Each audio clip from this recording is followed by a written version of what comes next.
Friends, భారతదేశంలో సైన్స్కే అందని రహస్యాలు ఎన్నో ఉన్నాయి. కానీ ఉత్తరప్రదేశ్లోని బృందావనంలో ఉన్న నిధుల వనం మాత్రం అన్నిటికంటే భయంకరమైనది. మీరు నమ్మినా నమ్మకపోయినా ప్రతిరోజు రాత్రి 7 గంటలు కాగానే ఈ అడవిని మనుషులే కాదు, పక్షులు, జంతువులు కూడా వదిలి వెళ్ళిపోతాయి. ఒక్క చిన్న పిట్ట కూడా ఈ అడవిలో కనిపించదు.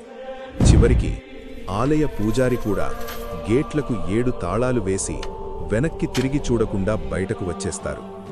ఎందుకంటే రాత్రివేళ ఈ అడవిలో ఏదో మనకు అర్థం కాని విషయం జరుగుతుంది. ఆ చెట్ల వెనక ఉన్న అసలు రహస్యమేంటి? ఈరోజు మనం తెలుసుకుందాం.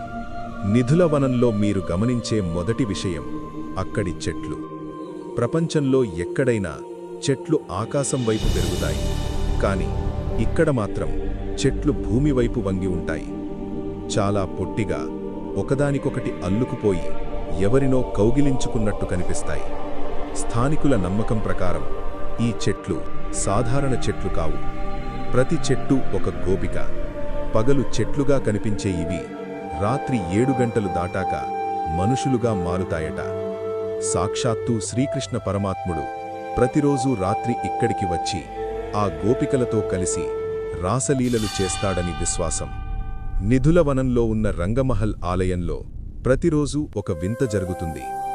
రాత్రి అయ్యేసరికి పూజారులు స్వామి కోసం ఒక పక్కను అమర్చి పళ్ళు, తాంబూలం, నీళ్లు ఉంచి తలుపులు గట్టిగా మూసేస్తారు. 7 తాళాలు వేసి బయటకు వస్తారు. కాని తెల్లారి తలుపులు తీసి చూస్తే ఆ తాంబూలం ఎవరో తిన్నట్లుంటుంది, నీళ్లు వాడినట్టుంటుంది, పక్కపై ఎవరో పడుకున్నట్లు ఆనవాళ్లు కనిపిస్తాయి. మరి తలుపులు వేసి ఉన్నప్పుడు లోపలికి ఎవరు వెళ్తున్నారు? ఈ ప్రశ్నకు సైన్స్ దగ్గర కూడా సమాధానం లేదు. ఈ రహస్యాన్ని తెలుసుకోవాలని కొంతమంది సాహసం చేశారు. రాత్రివేళ అడవిలో దాక్కున్నారు. కాని మరుసటి రోజు ఉదయం వారు పిచ్చివారై కనిపించారు. కొందరికి మాట పోయింది, మరికొందరు కంటిచూపు కోల్పోయారు.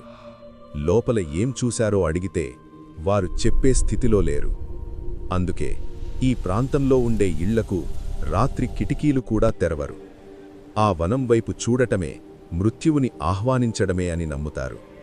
నిధుల వనం ఈ రోజుకీ ఒక అంతుచిక్కని రహస్యం. భక్తులకు అది దైవలీల, ఇతరులకు అది ఒక మిస్టరీ.